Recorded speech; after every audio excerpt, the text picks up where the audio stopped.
पे आप सभी को हमारा नमस्कार जी। देखिए, कुछ प्रश्न इकट्ठा हुए हैं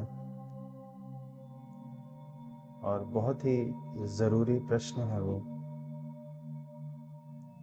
कि कैसे आप सभी की सोसाइटी में जो इंटरेक्शंस होते हैं इंसानों से, फैमिली मेम्बर्स से, तो उन इंटरेक्शंस में हमने रॉन्ग बिलीफ सिस्टम्स करे हुए होते हैं, बहुत बचपन से ही रॉन्ग बिलीफ सिस्टम्स।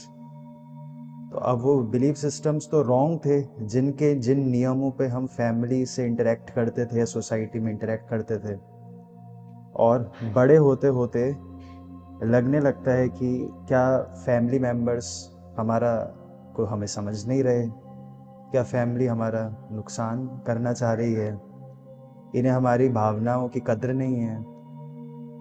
और इंसान भावुक होने लगता है क्योंकि अपनी अटेंशन वो रॉन्ग बिलीफ सिस्टम को सच करने में लगाता रहता है ना। आप सभी फैमिली में रहते हैं, तो देखिए जो सवाल है, दीपक जी का सवाल आया है कि गोत्र से रिलेटेड उनका सवाल है कि नीच गोत्र ये आगे नहीं बढ़ने देता। देखिए, पहले तो ये समझें गोत्र शब्द का सनातन में अर्थ या फिर आगमों में क्या अर्थ है, जो आप समझते ही हैं कि कैसे संस्कार हमें मिल रहे हैं। गोत्र का इससे कोई लेना देना नहीं है कि आपके पास कितना धन है, ना ही आपने कितनी पढ़ाई करी है।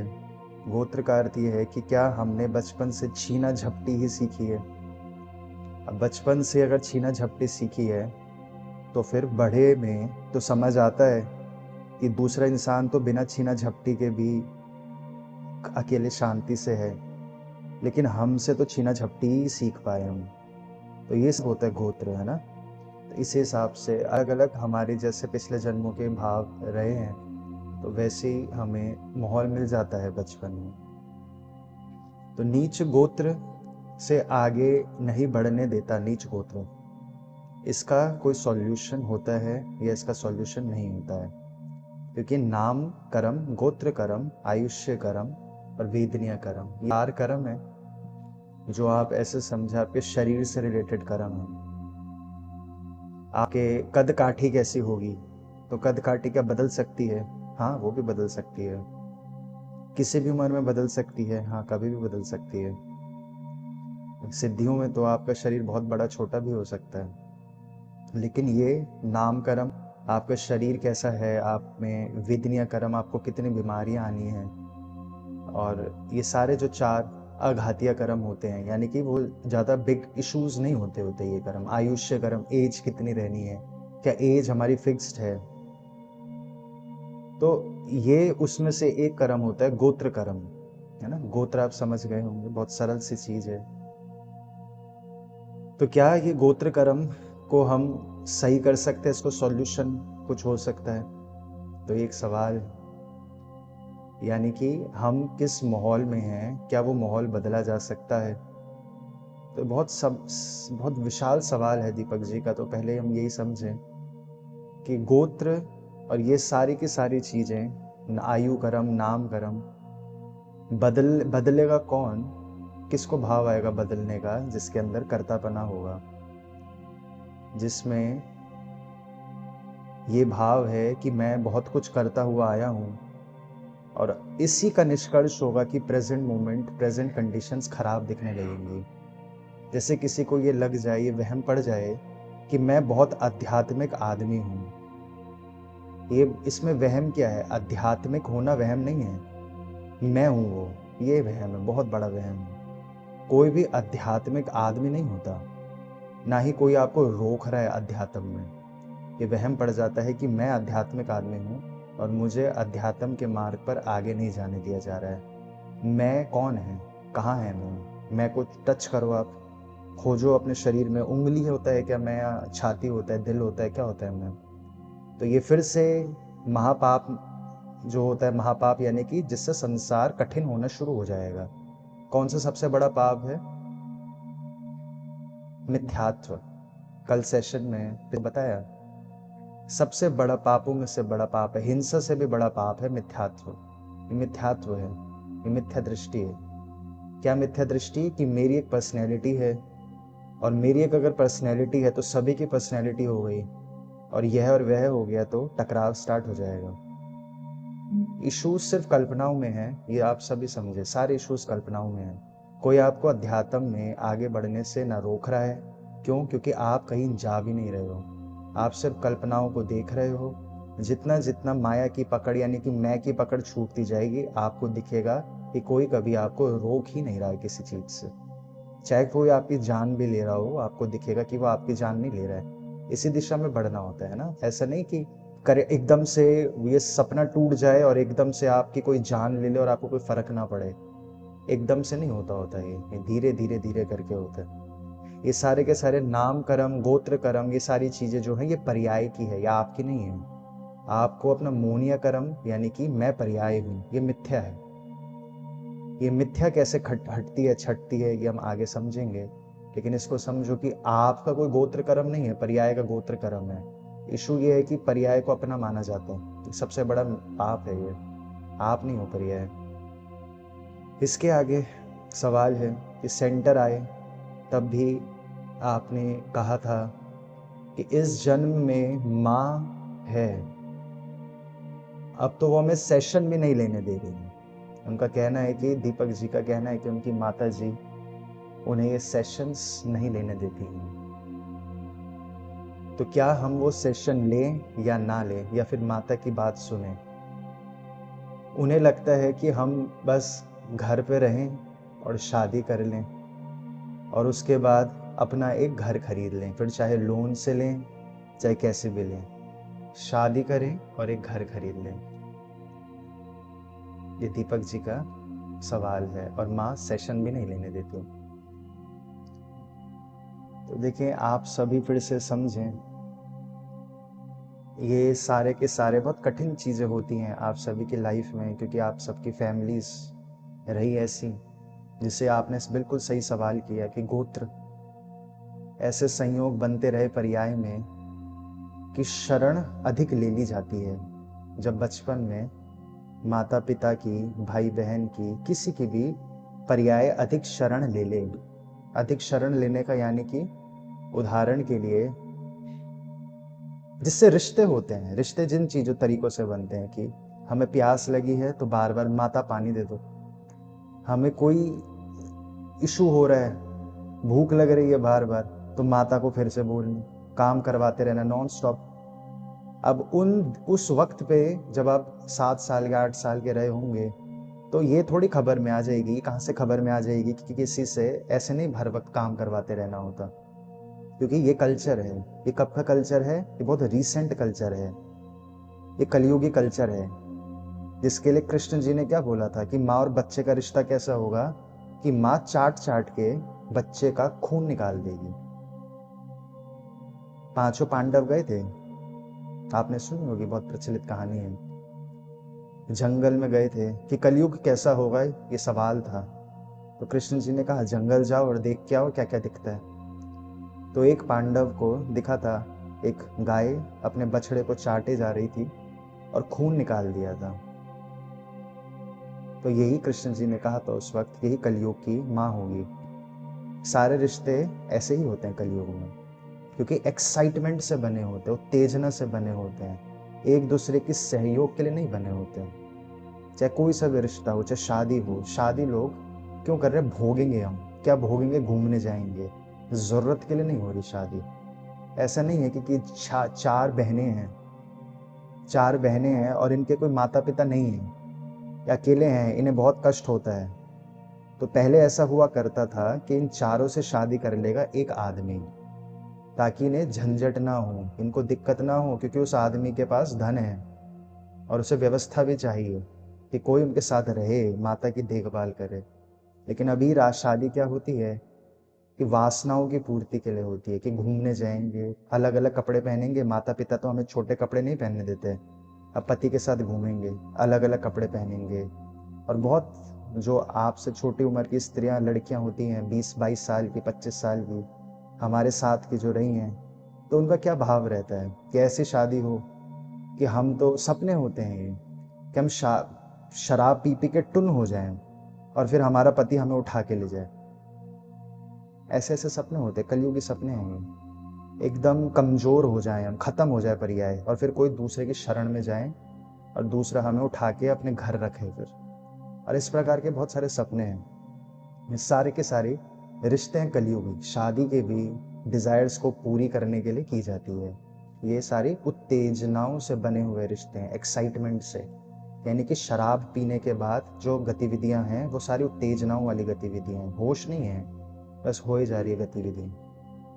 तो वैसी स्थितियों में ही पूरा बचपन निकल जाता है। हर बात में माँ से काम करवाते रहना, पिता से काम करवाते रहना। माता कुछ बोले, मैं ये कर दूं तुम्हारे लिए, हाँ हाँ बिल्कुल कर दो। तो ये कॉमन है ना, ये तो बहुत खूबसूरत रिश्ता है। इसी को तो माँ पिता बेटे का रिश्ता बोलते हैं। हाँ, इसी को तो रिश्ता बोलते हैं। और यही रिश्ते में रॉन्ग बिलीफ सिस्टम्स के कारण हमें सामने वाला ऐसा नहीं दिखता कि हम भी उसके लिए कुछ करें। हमें क्या लगता है, बस उससे काम करवाते रहो, करवाते रहो, करवाते रहो, करवाते रहो।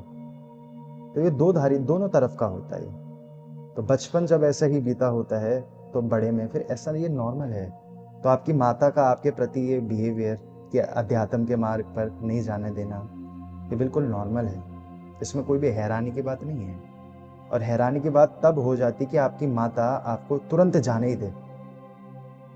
क्योंकि जिस मार्ग पर आप जाना चाह रहे हो, अगर आपका ये भाव है कि मैं कुछ भी नहीं करूंगा, बस एक जगह बैठ जाऊंगा, ये भाव रखते रखते रखते रखते रखते ऐसा वक्त आता है, ऐसा जन्म मिलता है जो आप सबको मिलेगा, और मिला है, हर बार मिलता है, कि जिस जन्म में आपको सिर्फ ध्यान करते रहना है, सिर्फ ध्यान करते रहना है। और ऐसे जन्म में पहुंचने के बाद अधिकतम जन बोर हो जाते हैं। क्योंकि जब ये भाव उत्पन्न हो रहा है ना कि हमें बस ऐसा जन्म मिल जाए, कोई हमें ध्यान करने के लिए ना रोके, तो अगला जन्म ऐसा मिल जाएगा। कुछ नहीं होगा फिर आपके पास, आप अकेले बैठे रहोगे कमरे में, और कोई नहीं होगा, ना माँ होगी ना पिता होगा, लेकिन आप बोर होने लग जाओगे। आपको व्याकुल उत्तेजना पकड़ लेगी, बेचैनी पकड़ लेगी, आप बोलोगे बहुत बोर हो रहा हूँ, कहीं बाहर घूमो। और वो करते करते बाहर घूमो, उस जन्म में बाहर घूमना नहीं हो पाएगा, उस जन्म में सिर्फ ध्यान लगेगा, लेकिन अब फिर उस जन्म में से बोरियत हो जाएगी। तो कोई और आपको कुछ नहीं कर रहा। ये सारा का सारा इसका कर्ता धर्ता पर्याय ही है, पर्याय के भाव हैं, अब वही भाव प्रकट होंगे। रॉन्ग बिलीफ सिस्टम से पर्याय जी हुई होती है कि कोई दूसरा हमारे लिए कुछ कर देगा। ये रॉन्ग बिलीफ सिस्टम्स हैं, आशा रखना सारी रॉन्ग बिलीफ सिस्टम है, सब रॉन्ग बिलीफ सिस्टम्स। और दूसरा हमें इशू लगने लगता है, ये सभी गृहस्थ में ये बहुत कॉमन है। जबकि गृहस्थ के तो हमें नहीं सही लगता कि ज़्यादा विषय डिस्कस करना चाहिए, क्योंकि इन चीज़ों को ऊर्जा देना ही व्यर्थ है, कोई इश्यूज ही नहीं है। लेकिन फिर भी गृहस्थ में लगता है दूसरा हमें रोक टोक रहा है। दूसरा कभी भी नहीं रोक टोक रहा, अंदर की ही बेचैनी इतनी बढ़ जाती है, हम ब्लेमिंग कर देते हैं किसी चीज, किसी को भी ब्लेम कर देंगे, किसी को जो हमें लग रहा है इसको दबा दो। इसको ब्लेम करना तो बहुत सिंपल है, हम उसका नाम दे देंगे। जो आपसे दब सकता है आप उसका नाम दे दोगे बस। जिस पे आप गुस्सा कर सकते हो, जिससे रूठ सकते हो, आप अपना सारा दुख का भांडा उस पर फोड़ दोगे। वो आपका पति हो, पत्नी हो, माता हो, पिता हो, कोई भी हो। इशू ये नहीं है। इशू क्या था कि डिजायर बहुत ज्यादा है। डिजायर ज्यादा यानी कि मूड बदलता रहता है। कभी भाव आ रहा है कि हम तो ध्यान करेंगे और कुछ नहीं करेंगे, और फिर वो जन्म मिलेगा, फिर उस जन्म में ध्यान के अलावा कुछ नहीं होगा, फिर भटकने का मन करेगा, घूमने का। फिर अगले जन्म में घूमते रहोगे, फिर ध्यान करने का मन करेगा। और यही भटकन है, रीस है ये।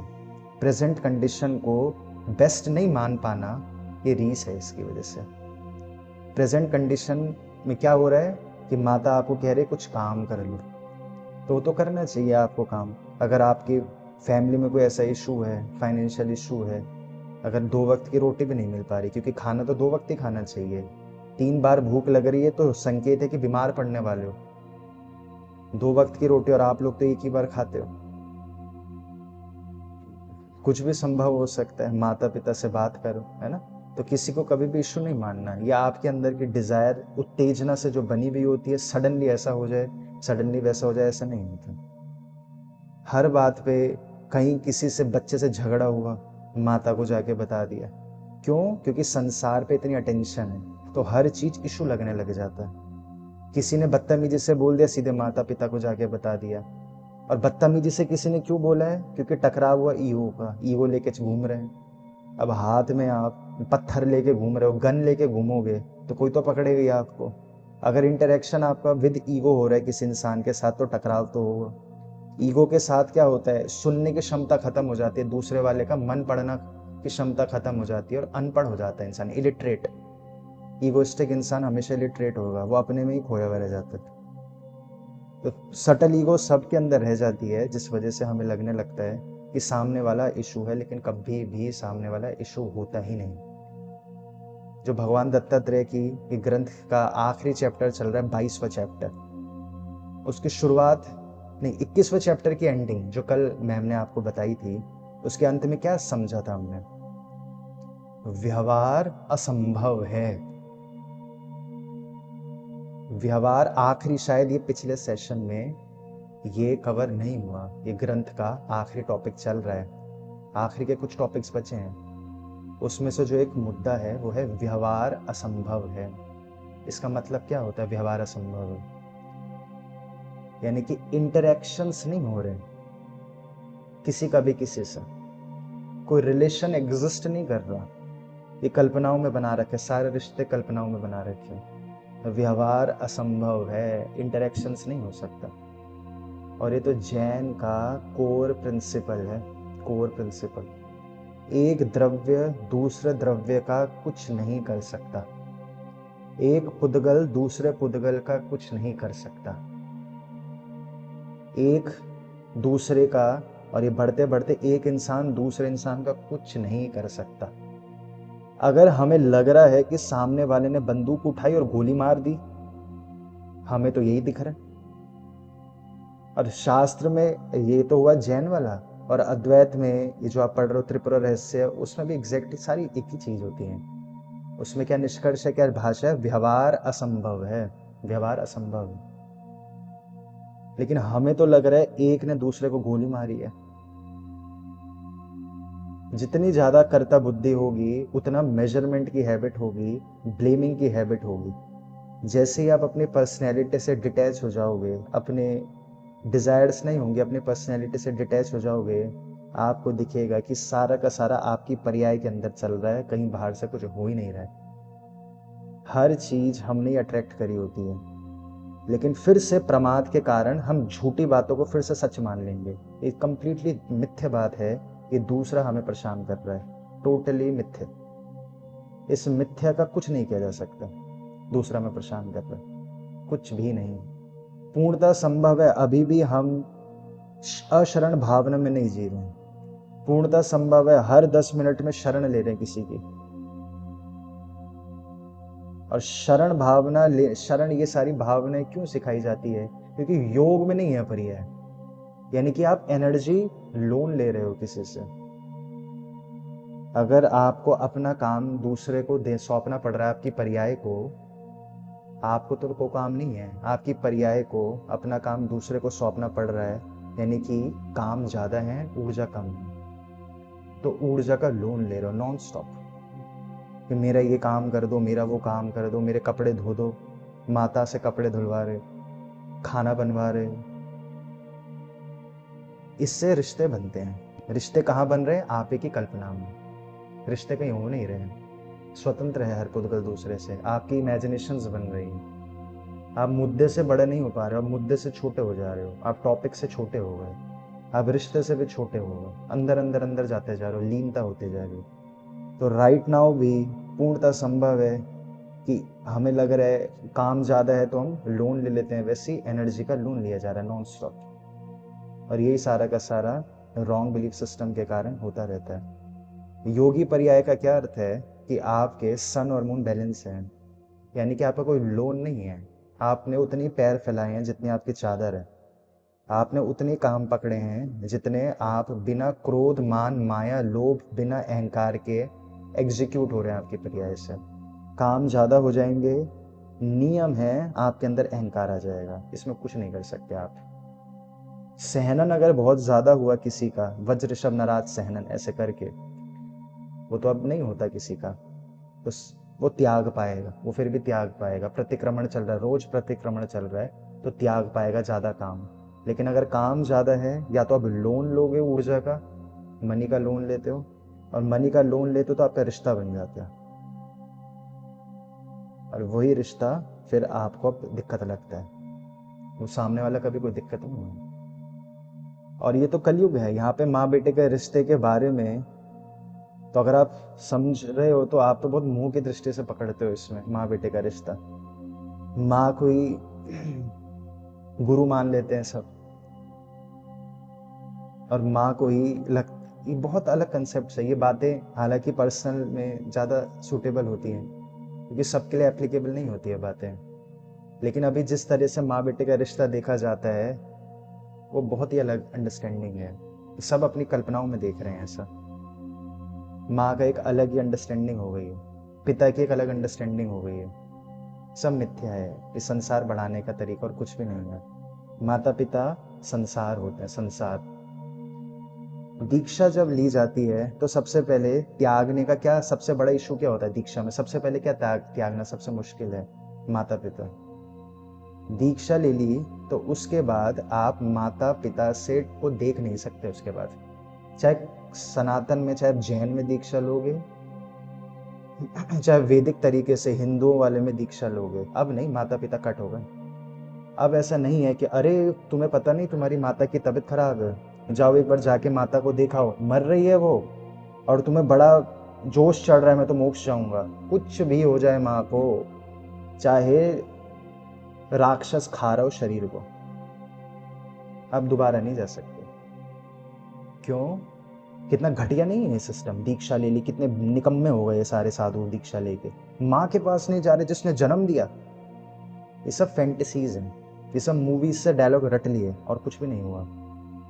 ना माँ ने आपको जन्म दिया, ना आपने उनको माँ बनाया, सब संयोग चल रहे हैं। माँ ने आपको दूध पिलाया, आपने दूध पिया, सब बराबरी का चल रहा है, सब बराबरी का चल रहा है। उनके कर्मों की निपटारा हुआ, उनकी निर्जरा हुई। अगर बच्चा नहीं पैदा होता उन्हें तृप्ति नहीं होती, उनकी अटेंशन अलाइंड नहीं हो पाती। त्याग, फीमेल त्याग नहीं सीख पाएगी अगर माँ नहीं बन पा रही। फीमेल का माँ बनना हर किसी के लिए नहीं, लेकिन बहुत सारों के लिए माँ बनना बहुत ज़रूरी होता है। जब माँ बनती है तो त्याग पाती है, माँ बनती है तो घृणा खत्म हो पाती है उसके जीवन में, स्वीकृति बढ़ पाती है, प्लानिंग छोड़कर सहज हो पाती है, बहुत सारे गुण सीखती है। वो नहीं बन पाएगी माँ तो फिर त्याग नहीं सीख पाएगी फीमेल। फीमेल की अपब्रिंगिंग बहुत अलग है, वो हर वक्त बहुत अलग, मेल अलग तरीके से जीता है, फीमेल अलग तरीके से जी जाती है। फीमेल के लिए माँ बनना बहुत ज़रूरी है। वैसे ही बच्चा ने अपना रोल निभाया, माँ ने अपना रोल निभाया। ये मूवी का कंसेप्ट है, ये रियलिटी से इसका कुछ लेना देना नहीं है। ये मूवी देख देख के हम पले बड़े होते हैं तो हमें लगता है कि घर वाले गड़बड़ कर रहे हैं। सब अपने कर्मों की निर्जरा कर रहे हैं सब। हम आपको कुछ बता रहे हैं, क्यों? क्योंकि हमारे कर्म हैं, हमें भाव आता रहता है, आता रहेगा कि ये बात बतानी है, ये ऐसा समझाना है, ये इस तरीके से बताया जाए तो बेहतर है। अब हम इसका कुछ कर ही नहीं पाते।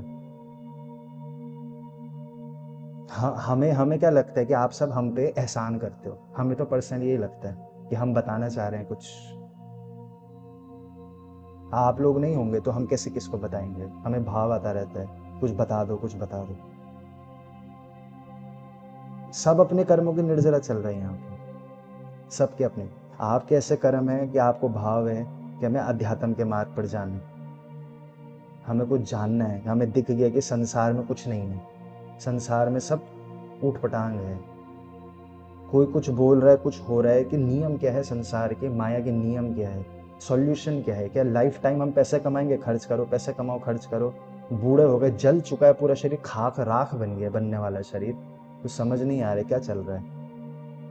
तो आपके वो उस कर्मों की निर्जरा हो रही है। वैसे माँ के अपने कर्मों की निर्जरा हो रही है, बच्चे के अपने कर्मों की निर्जरा हो रही है। और ये तो बोलने से नहीं होती है बात, ये तो जब आपको दिखेगा ना, तब आपको श्रद्धा आएगी, तब आपको समझ आएगा कि दीक्षा में सबसे पहले क्या है, माता पिता को भूल जाओ। अब नया जन्म हो गया, इसलिए नया नाम देना आवश्यक हो जाता है। सारी कास्ट तो पहले खत्म ही कर दो तुम अपनी, गोत्र खत्म। आप बोल दो गोत्र कैसे बदलेगा, दीक्षा ले लो, मुनि बन गए, खत्म हो गई बात। कोई अब आपका नाम नहीं है, कोई गोत्र नहीं है। और फिर भी एक नाम फिर भी दे दिया जाता है, क्योंकि आप शब्द तो आपको क्या बोला जाएगा, मुनि बन गए, मुनि। अब मुनि जी बोलेंगे, महाराज साहब बोलेंगे आपको, महाराज साहब, महाराज साहब। मुनि जी भी नहीं बोलेंगे, ना आपका नाम लेंगे, तो आपका सब खत्म, सब खत्म। लेकिन वो दीक्षा लेना और वो उस तरफ जाना के लिए पहले से बहुत सारे बीज लगे होने चाहिए इसी जन्म में, क्योंकि जितनी फास्ट बदलते हैं सबके भावनाएं, तो पिछले जन्म के भाव तो अब तक खत्म हो चुके हैं, अब नए भाव पकड़ लिए, बदलता रहता है, मूड स्विंग्स है ना, हर जन्म अलग भावना हो जाती है। जन्मों जन्मों एक तपस्या एक भावना में नहीं चल रही पर यह। तो दीक्षा ली तो माता और पिता को भूल जाओ, लेकिन दिल आपका मानेगा नहीं, दिल मूवीज को सत्य मानेगा, जो अभी अभी जस्ट इस जन्म में देखी है। मूवीज में एक अलग कंसेप्ट होता है माता का। कायदा तो क्या है, माता को भी प्रेरित करो कि आप भी दीक्षा लो, पूरी फैमिली दीक्षा ले, फिर माँ अलग जाएगी। ऐसे नहीं कि फैमिली दीक्षा ले रही तो साथ में रात को गोलगप्पे खा रहे हैं। माता अलग जाएगी, पति अलग जाएगा, बच्चा अलग जाएगा, सब अपने अपने सीनियर मुनियों के साथ जाएंगे, अपने गुरुओं के साथ जाएंगे। तो माता के रिश्ते को रिसीव कैसे करा आपने? आपने रिसीव करे कि माता तो हमेशा दूध पिलाते रहे होंगे, हमें पुचकारते रहे। माता कैसे हो सकता है कि मैं धर्म से रोक दे? क्या हो रहा है? कौन होता है माँ? क्या है माँ? कर्म है, कर्म। लेकिन इस तरीके से कि माँ को सिर्फ कर्म देखो और वो भावना और ममता भरा रिश्ता ना देखे क्या हम? इतना स्वीट रिश्ता होता है माँ बेटे का, जो एक दूसरे के लिए जी जाते हैं और मरते हैं। सब मूवीज हैं, सब मूवीज हैं। ये रिश्ता होता है माता का, ये बिल्कुल होता है, लेकिन कर्म की जब तक वो एज है, वो कर्म की एज खत्म, माँ बेटे की जान लेगी, बेटा माँ की जान ले सकता है उसी जन्म में। ऐसा होता नहीं है। जिस वक्त आप जी रहे हो कलयुग का, ये कोई ज्यादा खराब समय नहीं है, पंचम काल में बहुत आगे भी नहीं गए, अभी ऐसा नहीं होता, लेकिन धीरे धीरे ऐसा होगा। जानवरों में होता है, जानवरों में हमेशा होता है। बल्कि पिछले 1 महीने में, पिछले 1 डेढ़ महीने में यहाँ पर कई कुत्तों को रेबीज हुआ है, रेबीज। उसमें से 2 बड़ी फीमेल डॉग्स ने अपने अपने 3-3 बच्चों को खा गई है, मार दिया अपने 3 बच्चों को, खा गई, चबा गई, पागल हो गई थी ना। अब रेबीज तो जानवरों को ही होता है। कि रेबीज होता क्या है, मीनिंग क्या होता है रेबीज का? रेबीज ऑलमोस्ट हर ह्यूमन को हो रखा है, on the verge of rabies है। लेकिन ह्यूमन गति में इतने निर्मल कर्म होते हैं कि वो त्याग पाएगा, स्ट्रेस रिलीज कर पाता है।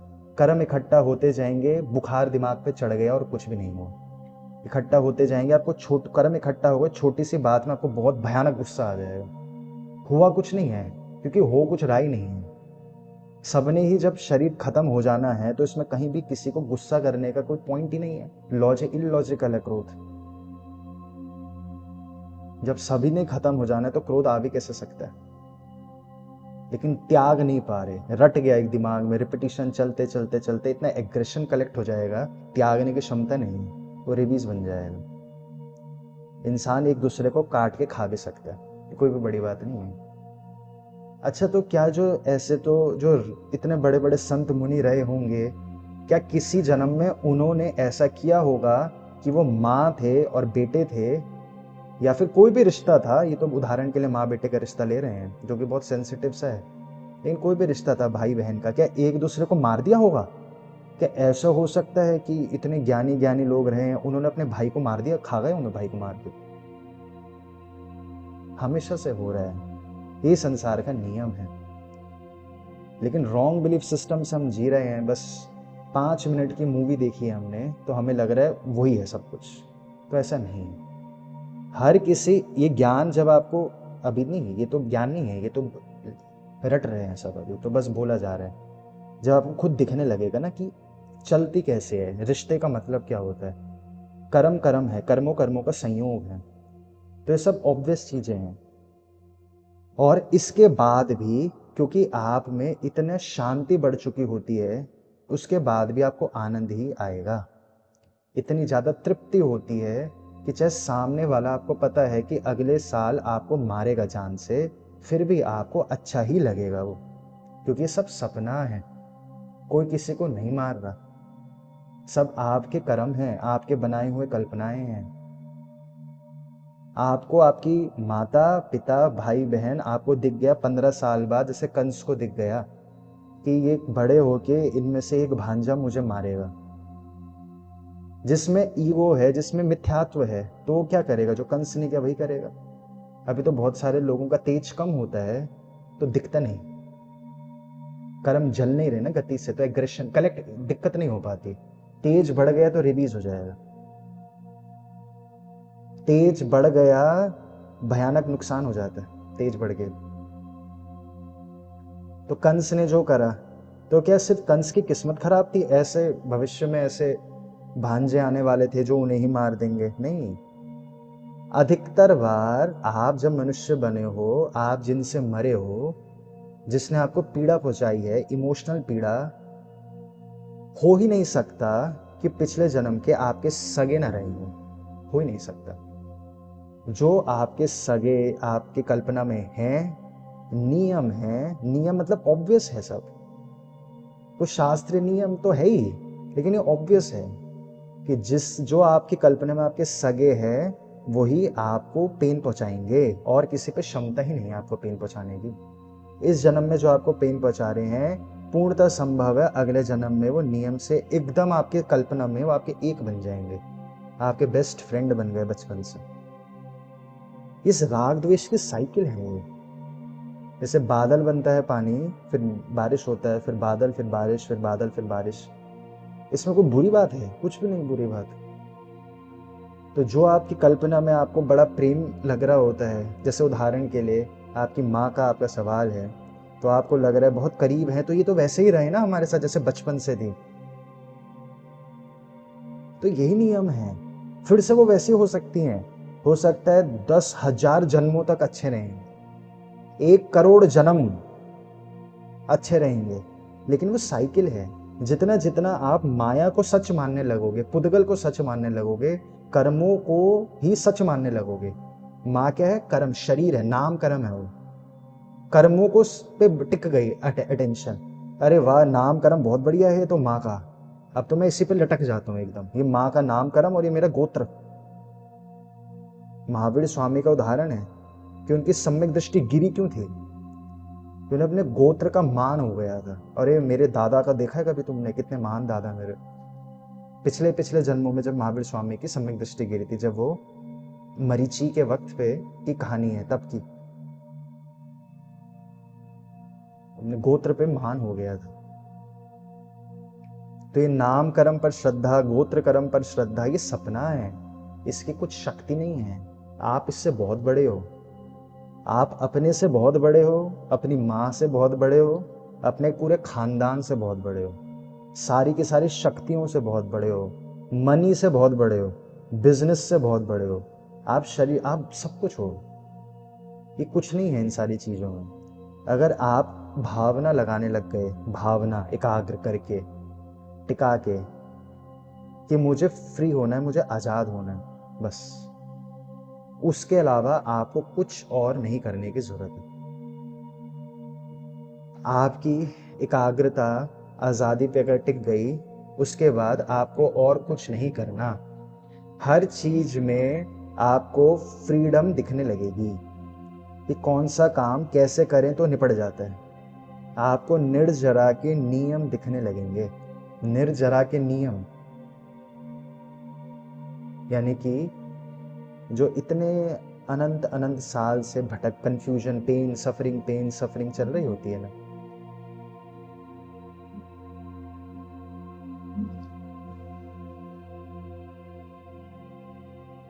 वो पेन सफरिंग कैसे खत्म होती है, उसके नियम दिखने लगेंगे अगर फ्रीडम की रुचि हो जाएगी। रुचि, और फ्रीडम की रुचि तब होगी जब श्योरिटी होगी कि ये ही है संसार, ये संसार।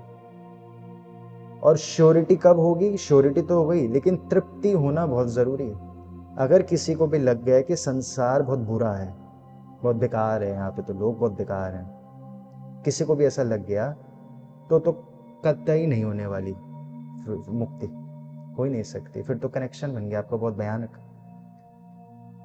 अगर कोई भी एक भी जन, एक भी भाव आपको लग गए बहुत घटिया इंसान है, बहुत बेकार तरीका है जीवन जीने का, तो आप फंस चुके हो कल्पना में। ये माया का खेल था, माया ने आपको ओपिनियनेटेड बना दिया उस अपने अपने लिए। और ये कहाँ से शुरू होते, देखिए पंचम काल में हम कितनी आगे आ गए हैं, इसको समझें। आज स्त्रियों को